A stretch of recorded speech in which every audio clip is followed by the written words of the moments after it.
नमस्कार दोस्तों, DD red के एक और रिएक्शन वीडियो में आप सभी का स्वागत है। मैं हूं आलोक।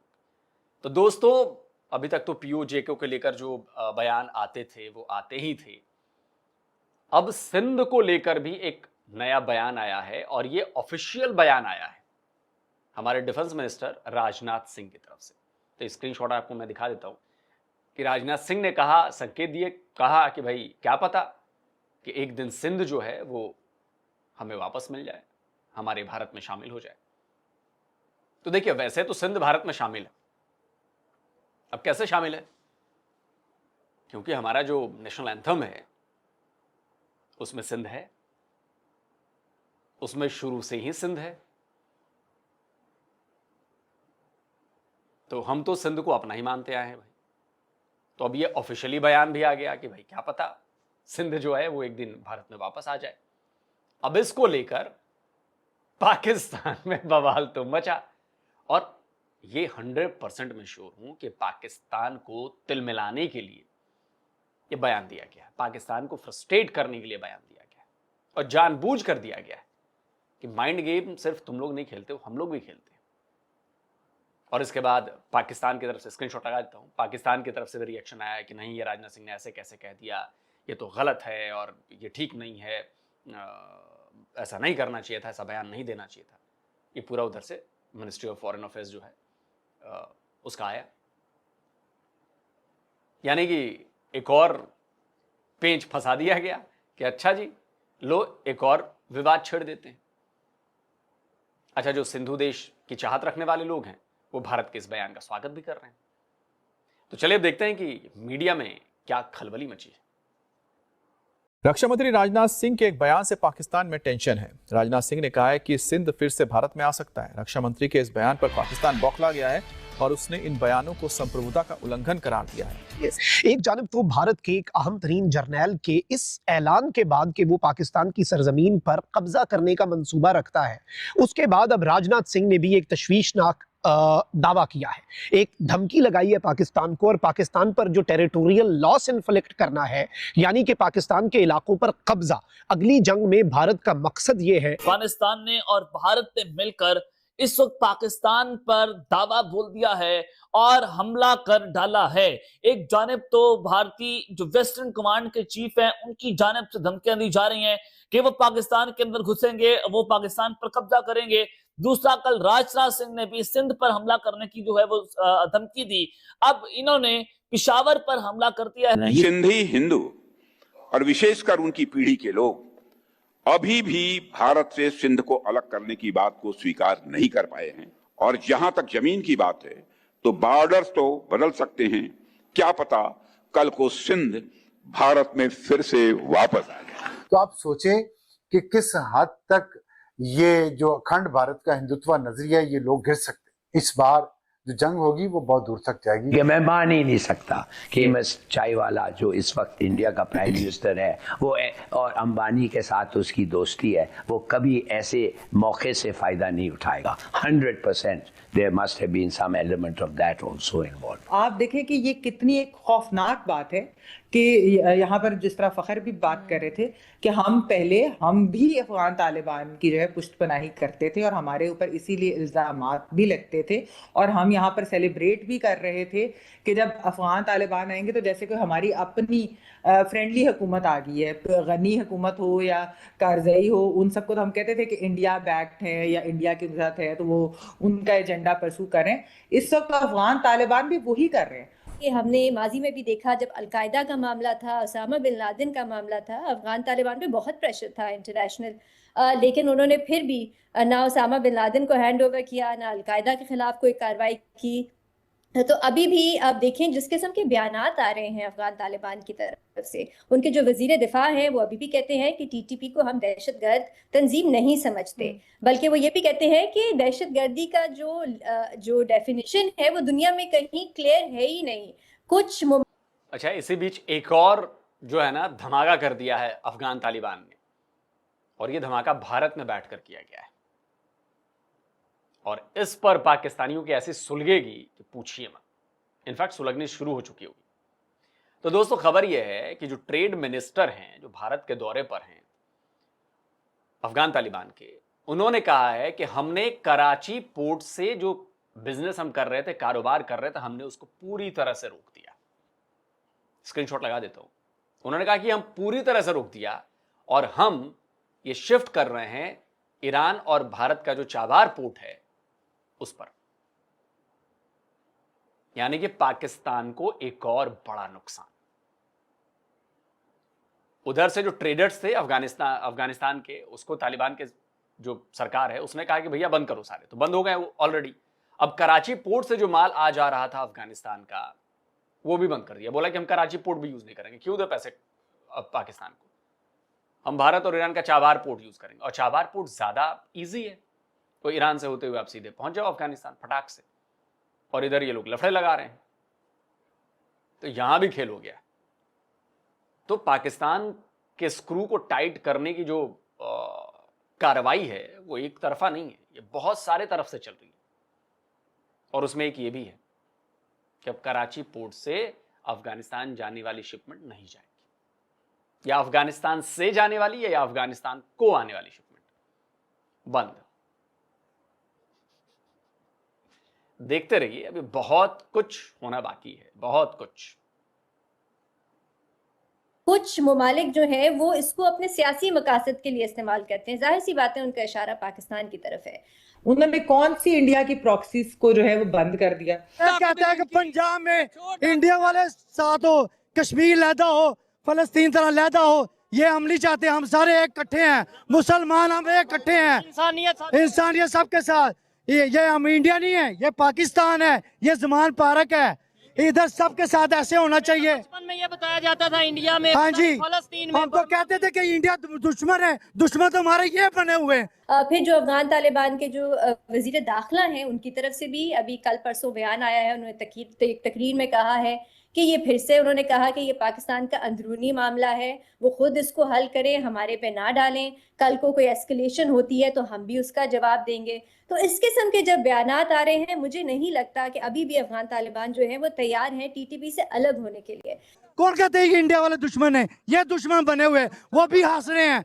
वो इंडिया वाले चैनल वाले हंस रहे हैं कि ये देखो ये आपस में लड़ रहे हैं, हम खुशी से वो मिठाई खा रहे हैं। ज्यादा आजादी हमें करप्ट जर्नैलों से चाहिए, सबसे ज्यादा आजादी।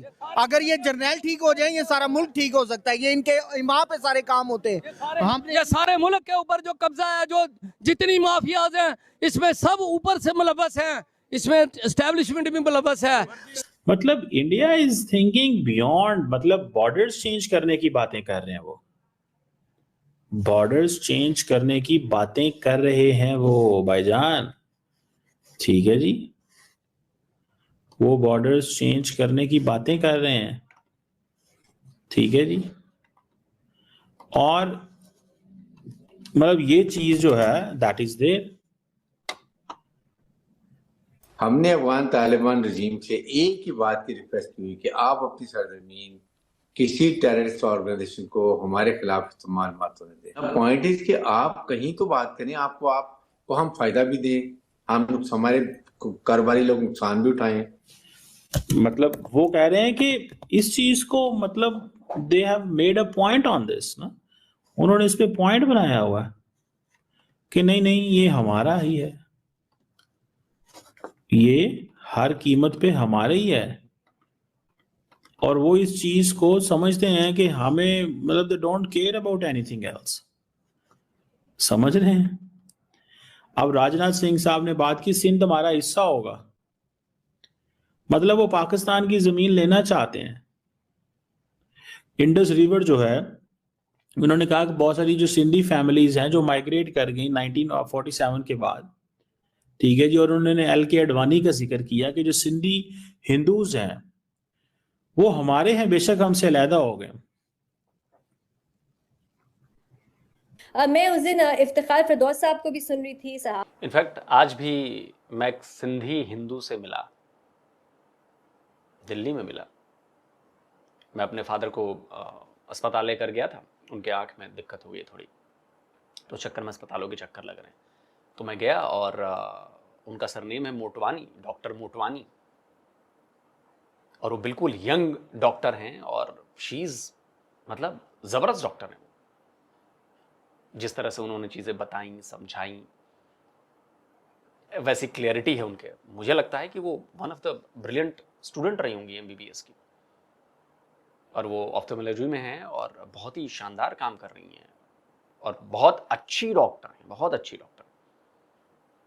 और मुझे लगता है कि सिंध से जो भाई बहन हमें देख रहे होंगे, मुझे लगता है कि सिंध से जितनी लड़कियां, पाकिस्तानी सिंध की बात कर रहा हूँ, मतलब भाई जितनी लड़कियां और लड़के पढ़ लिख कर डॉक्टर बनते हैं, उतना और कोई नहीं बनता होगा। और ये तब है जब इतनी लड़ाइयां हैं पाकिस्तान के भीतर हिंदुओं को लेकर। मैंने अभी आपको एक वीडियो बना के दिखाया ना कि कैसे लड़कियों को कहा जा रहा है सरकारी स्कूल में, गर्ल्स हाई स्कूल में, ये मीरपुर सकरो कोई जगह है वहां पर, कि पहले तुम इस्लाम कबूल करो तब तुम्हें हम यहाँ पे पढ़ने देंगे। और ये वहां का प्रिंसिपल कह रहा है, सरकारी स्कूल का प्रिंसिपल। आप जरा सोचिए कि वहां पर कितनी चुनौतियां हैं हिंदू बच्चों और बच्चियों के लिए, हिंदू परिवारों के लिए, हिंदुओं के लिए। थी, सहाफ़ी हैं, एक्सपर्ट हैं इस मामले पे, वो भी ये कह रहे थे कि देखिए अफगान तालिबान से ये कहना कि TTP के खिलाफ कार्रवाई करें ऐसा ही है जैसे उनसे कहना कि वो अपने खिलाफ कार्रवाई करें, क्योंकि इतने पुराने उनके ताल्लुकात हैं। फिर एक ये एक्सपेक्टेशन कि हमारे साथ अगर पाकिस्तान के साथ कोई रिटर्न एग्रीमेंट होती है तो कल पे बहुत से और ममालिक हैं जो अफगान तालिबान से कहेंगे हमारे साथ भी रिटर्न एग्रीमेंट करें। बहुत से और दहशतगर्द तंजीमें हैं जो अफगानिस्तान में। तो इस चीज को समझें कि इंडिया के अंदर ये एपेटाइट मौजूद है कि जी ये जो हिंदूज हैं जो कि इंडस रिवर को बहुत सेक्रेड मानते हैं, और बहुत सारे जो मुसलमान हैं सिंध में हैं और वो समझते हैं कि जो इंडस का वाटर है वो आबे जमजम जो कि मक्का का है पानी, उससे कम नहीं है। मतलब वो इसको इस लेवल पे समझते हैं। तो इट मीन्स कि दे आर गिविंग इट। इसलिए हम सनातनियों में जब पूजा होती है, कोई आयोजन होता है और जब उसमें मंत्र पढ़े जाते हैं तो उसमें सिंधु नदी का भी जिक्र होता है, उसमें सिंधु नदी का भी जिक्र होता है। पवित्र नदी मानी गई है, जैसे गंगा है वैसी सिंधु को भी पवित्र, बहुत पवित्र माना गया है। खैर हमारे में तो गंगा जी का तो मतलब दर्जा ही बहुत ऊपर है, बहुत ऊपर दर्जा है, वो तो हम देवी की तरह मानते हैं। और इनफैक्ट मुझे लग रहा है कि जहां तक मुझे याद आ रहा है कि भगवान राम का जो मंदिर है, राम मंदिर अयोध्या वाला, उसमें भी सिंधु का पानी आया है इस्तेमाल करने के लिए। शायद कितने 21 से 51 या 151 नदियों का जल जो है वो शायद उसमें प्रयोग लाया गया, शायद उसमें एक सिंधु नदी भी है। तो हमारे लिए तो बहुत सेक्रेड है भाई।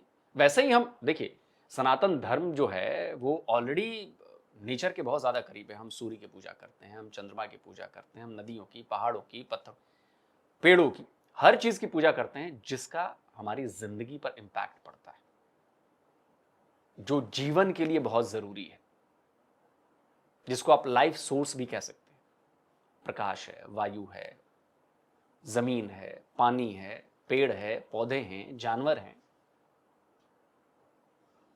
ये फिलॉसफी अलग है ना हमारी, और ये ओरिजिनल फिलॉसफी है।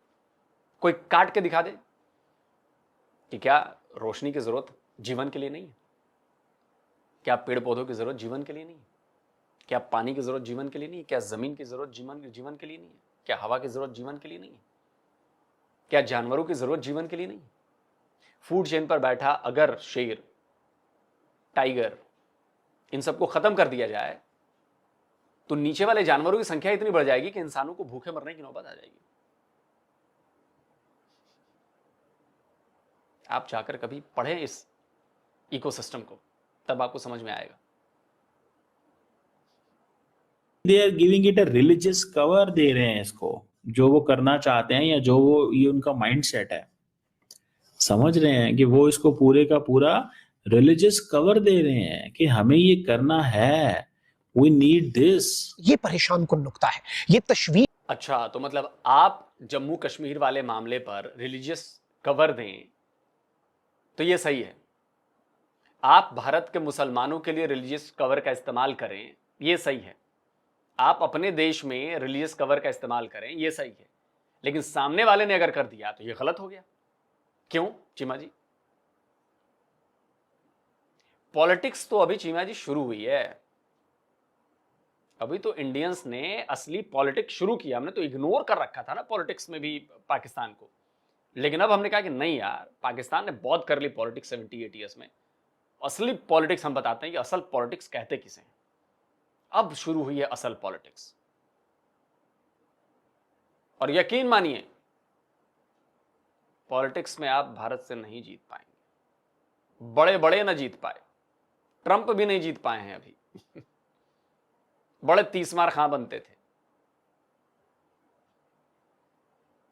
अब तो हम राजनीति करने पर उतारू हुए हैं, और एक बार जो भारत ने राजनीति शुरू कर दी है, अभी तो डिप्लोमेसी कूटनीति चल रही थी, अब ये राजनीति चल रही है, और राजनीति में हाथ नहीं पकड़ पाओगे, याद रखना। तशवीशनाक नुक्ता है, और इस चीज को हमें समझना होगा कि this is something very very very very alarming. क्योंकि अगर हम देखें तो इनका जनरल भी वही बात कर रहा है, फिर ये कहता है कि हम सिंध को हासिल कर लेंगे, सिंध का हिस्सा हम अपनी सरजमीन पर ले आएंगे, बॉर्डर्स तब्दील हो सकते हैं। और भाई बॉर्डर्स तब्दील हो सकते हैं तो एलओसी तो वैसे ही एक फर्जी लकीर है, और पाकिस्तान के साथ तुम लोग इस तरह का पंगा लोगे तो भाई तुम्हें 3 फ्रंट्स पे मुकाबला करना पड़ेगा। आज पेशावर के अंदर जो खौफनाक किस्म की सिचुएशन बनी है, क्या तो मिस्टर तशवीशनाक खान, तुम्हें क्या लगता है जो बात तुम्हें पता है, जो तुम ये ज्ञान दे रहे हो, वो हमारे यहाँ हमारी मिलिट्री को, हमारे पॉलिटिकल लीडरशिप को नहीं पता है कि उन्हें किन किन मोर्चों पर क्या क्या करना है? उन्हें सब पता है। तो ये धमकियां मत दो कि 3 मोर्चों पर लगना पड़ेगा। अबे 3 क्या, 300 मोर्चे होंगे तब भी होगा काम। 300 मोर्चे होंगे तब भी होगा काम। और पॉलिटिकल सेंस और मिलिट्री वाला सेंस तुम्हारे में इतना खराब है ना तुम्हारे यहां, मैं इसकी एक दास्तान सुनाता हूं। ऑपरेशन जिब्राल्टर लॉन्च किया पाकिस्तान ने, तो पाकिस्तानी एयरफोर्स के चीफ थे असगर खान, जाके उनका इंटरव्यू पढ़ा है, सुन लेना, पढ़ लेना, पढ़ मत लेना, सुन लेना जाके। असगर खान गए अयूब खान के पास, शायद अयूब खान ही था ना, तो जो भी था, बोला कि अरे ये आपने क्या किया, ये ऑपरेशन जिब्राल्टर आपने वहां किया, भारत खोल देगा इधर पंजाब राजस्थान पर मोर्चा। तो अयूब खान ने कहा कि नहीं नहीं, हमारे विदेश मंत्रालय ने और बाकी लोगों ने कहा कि नहीं नहीं, यहाँ पे इंडिया नहीं खोलेगा, वो उधर ही खोलेगा। असगर खान ने कहा कि कैसी आप बेवकूफ़ों वाली बात कर रहे हो। तो अयूब खान गुस्सा हो गए, नहीं नहीं नहीं नहीं नहीं, ऐसे कोई बात नहीं। बेचारे असगर खान वापस आ गए, और वही हुआ। भारत ने उधर, आपने जिब्राल्टर शुरू किया, भारत ने इधर पंजाब और सियालकोट और राजस्थान इधर बॉर्डर खोल दिया, फौज हमारी पार कर गई इंटरनेशनल बॉर्डर। तो ना पॉलिटिकल सेंस आप में है और ना मिलिट्री वाला सेंस है आप में, इसलिए मार खाते हो हर बार। तो हमें ना समझाओ कि 3 मोर्चे हैं कि 300 मोर्चे हैं। क्या अफगानिस्तान और भारत ने मिलकर ये स्ट्राइक की है और हेडक्वार्टर को उड़ाने की खबर आ रही है? क्या खबर है, जरा ये खबर सुन लें कि आज सुबह 8:11 पर फेडरल जो कांस्टेबलिटी हेडक्वार्टर है, यानी कि एफसी का हेडक्वार्टर है, वहां पर दहशतगर्दों का एक हमला होता है। ये सदर कोहाट रोड है कि पहले ये 3 से 5 भी फिर पाकिस्तान जो है वो कदम रखेगा, चीन जो है वो अरुणाचल प्रदेश पर कदम रखेगा, तो बांग्लादेश जो है वो भी 7 सिस्टर स्टेट्स जो है उनके ऊपर अपनी नजर जमा कर बैठा हुआ है। तो it would be a 3 front war. अपनी टेरिटरी कहां से बचाओगे? जितनी इंडिया के अंदर सेपरेटिस्ट मूवमेंट्स है, you literally have no idea. Borders can change, borders फिर हमें भी चेंज करने आते हैं, लेकिन ये तशवीशनाक इसलिए क्योंकि ये, अरे करने आने में और कर देने में फर्क होता है ना मिस्टर तशवीशनाक। तस्वीर याद है? तुम्हारा ही जनरल था ना, जनरल नियाजी। बॉर्डर्स हमने चेंज किए थे, बदल दिए थे ना बॉर्डर। तुम बताओ तुमने कौन सा बॉर्डर बदला? बता दो, जंग लड़कर तुमने कौन सी सीमा जो है बदल दी? मुझे तो चांद पर जाना आता है, लेकिन गया नहीं ना मैं। मुझे हवाई जहाज उड़ाना आता है, लेकिन उड़ाया तो नहीं मैंने। लेकिन इधर तो करके दिखाया भारत ने कि बॉर्डर्स कैसे बदले जाते हैं। भारत ने बॉर्डर बदले हैं, कर चुका है वो काम। तुम्हारी तरह सपने नहीं देखता। और रही बात सेपरेटिस्ट मूवमेंट्स की, तो वो तो तुम्हारे यहां भी चल रहे हैं यार, हमारे तो बहुत कम हो गए हैं। पता है कि नहीं तुम्हें? पढ़ा लिखा करो यार, पढ़ा लिखा करो। खालिस्तान भारत में नहीं चल रहा, कनाडा में चल रहा है, ब्रिटेन में चल रहा है। भारत में आओ, चलाओ ना, तब तो तुम्हें दिखाते हैं। लेकिन बलूचिस्तान का मूवमेंट तो पाकिस्तान के भीतर चल रहा है। सिंधु देश का पाकिस्तान के भीतर चल रहा है। पख्तूनिस्तान का पाकिस्तान के भीतर चल रहा है, कनाडा में बैठ के तो नहीं चल रहा ना। फर्क समझते नहीं हो तुम लोग। इसलिए क्योंकि ये वॉर मॉन्गरिंग दोबारा से शुरू हो चुकी है। राजनाथ सिंह साहब ने भी कहा था, यही बातें की कश्मीर के हवाले से।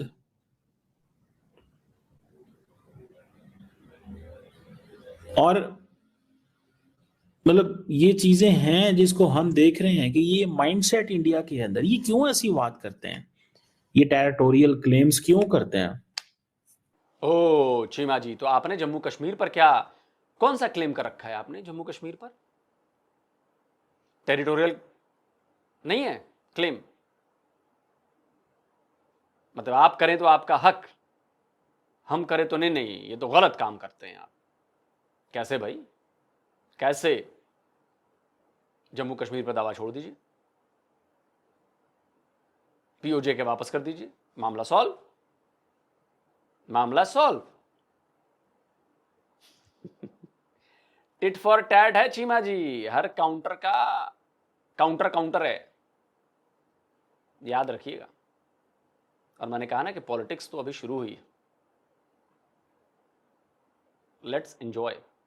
दोस्तों वीडियो को यहीं खत्म करते हैं। बात तो आपको समझ में आ गई कि सिंध का नाम लिया है और वहां खलबली मच गई है। 10 सेकंड का एक बयान आया है और पूरा पाकिस्तान इस समय, अरे ये कैसे कर दिया भाई, वो कैसे कर दिया भाई, ऐसे कैसे हो गया। ऐसे ही होता है और धीरे धीरे यही होगा। चिंगारी लगाई गई है, कल को जाके ये शोले में भड़केगी। आप ही के फॉर्मूले से आपको नापा जा रहा है, पता है। जब ये टेरिटोरियल क्लेम की बात आपने की तो आपको याद नहीं आया कि पाकिस्तान का भी क्लेम है भारत के जम्मू कश्मीर पर, है ना क्लेम? हमने भी एक क्लेम कर दिया।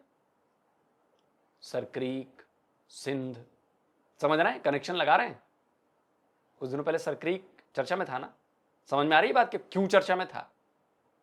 क्योंकि नेक्स्ट कदम सिंध का आ गया नाम, अगला कुछ और आएगा। दोस्तों क्या कहते हैं, कमेंट करके अपनी राय दीजिए। जल्द ही मिलता हूं एक और नए वीडियो के साथ।